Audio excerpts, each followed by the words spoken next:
Hola Elia, buenas tardes. Es viernes, toca hablar derecho. Vamos a hablar de una expresión muy castellana, muy castiza, que es estar en la picota. Estar en la picota suele utilizarse para aquellas personas que se encuentran sometidas a algún tipo de vergüenza y además están expuestas públicamente a que la gente opine, una especie de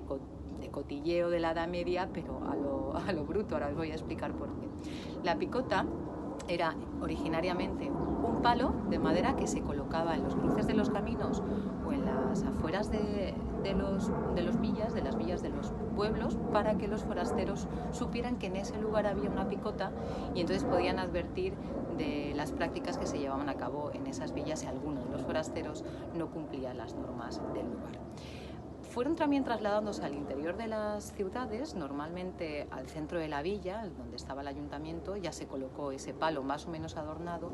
y a medida que se fue utilizando la picota se fue convirtiendo en una especie de columna adornada y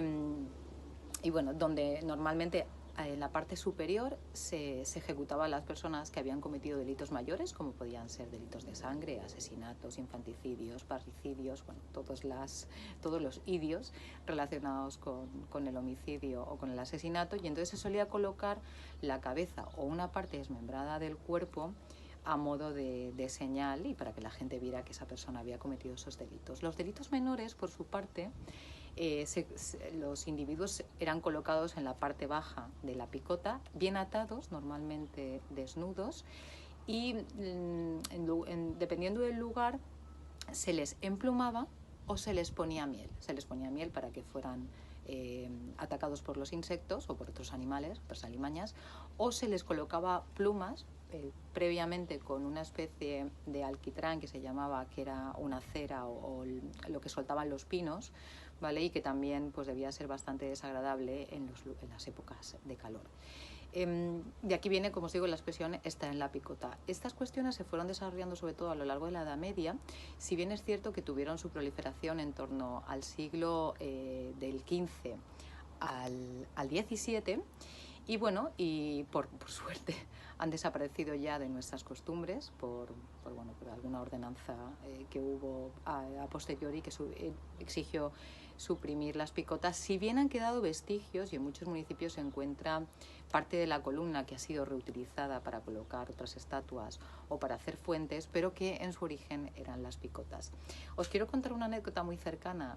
a nuestra comarca, y es que en Elche hubo una especie de rememoración de aquella picota cuando en el municipio, en la pedanía de Las Vallas, utilizando uno de los pinos, se intentó colgar a una persona que había cometido una serie de robos allá por los años 60, entre 60 y 80, no recuerdo muy bien,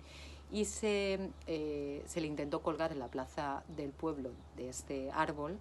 en lo que podía ser originariamente la práctica que utilizaban las picotas antes de que fueran unos simples palos. Normalmente he leído por ahí que se solían utilizar árboles centenarios que había a las afueras o los cruces de los caminos y demostraban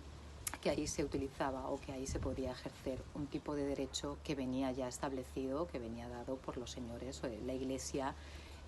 o el rey, en el caso de determinados municipios, y a esto se le llamaba rollos, ¿vale? Los rollos eran también unas columnas que simulaban o que determinaban que ahí se podía ejercer las leyes, y donde se ejecutaban las picotas. En algunos lugares incluso se llegó a confundir y se utilizaba el mismo lugar como símbolo de rollo y como lugar de ejecución como picota. Pues nada, dicho esto, nos escuchamos el próximo viernes y bueno.